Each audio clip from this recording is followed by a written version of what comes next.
Excellent was you come up with an out of the box idea of let's create that $500 cake, that one that has edible golden flakes in it, There you to go. where there's a reason why it costs $500.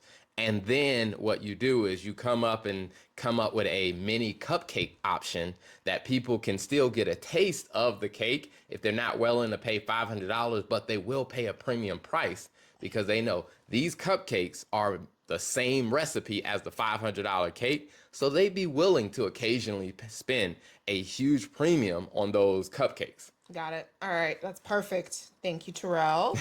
Good advice. We'll make sure to put it in Reddit. So one of the other things that the other ones I want to talk about that's very interesting is when it comes to scaling your business. I think everyone goes through at some point or at multiple points in your business, you go through the trying to figure out what scaling looks like, and especially if you feel like you've hit a rut, for lack of a better word, how do you move to the next levels? I picked this one because I thought it was a good one. DJINNXZ says, I run a handyman business looking for insights on closing the gap from 600 to 1 million. So currently make $600,000, looking to go to a million. So I'm going to just read, it's long. I'm just going to read maybe the first couple of paragraphs on the question. He says, currently we're generating about $600,000 in revenue running 3 vans full time, so handyman business, Monday to Friday, plus 2 administrators and customer service reps.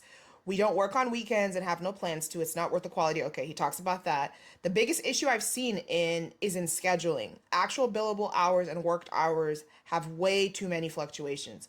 If it's not an all-day job and there's travel involved, I'm seeing maybe 4 to 5 billable hours per van per day. I've considered assigning territories to each technician to minimize travel time, and we already have multiple storage units with tools and other necessities to take pickup convenience. So basically, he's walking through this, and so Mm-hmm. one of the challenges he's facing is scheduling. He's tried a couple of things. It looks like he's also try to adjust the estimates to go for from free to hourly to then start doing like charging for estimates to come out and look at jobs.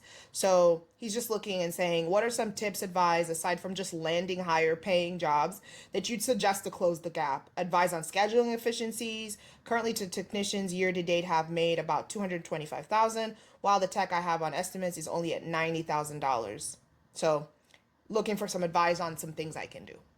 Gotcha. All right. So this one is, I think, the reality of growing and scaling your business, because a lot of businesses run into this issue where you get to, I would say, once you get north of 300,000, Mm-hmm. trying to really scale to that next level, it takes a considerable amount of skill and adjustment that needs to take place there, Mm-hmm. because you can get to 300K, 400K.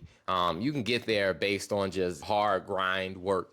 But for you to really go to the next level, you got to be a bit more strategic. Mm-hmm. And I think that this business is in a very interesting place to go from 600 to a million. Now, the way I would approach this one is first I would take a step back and I would say, what is the type of work that we usually do, Mm-hmm. and kind of again creating a gross margin to actually understand what are we really spending our time on. If you Right. look at the types of jobs that we've done, what do people usually pick up the phone and call us for?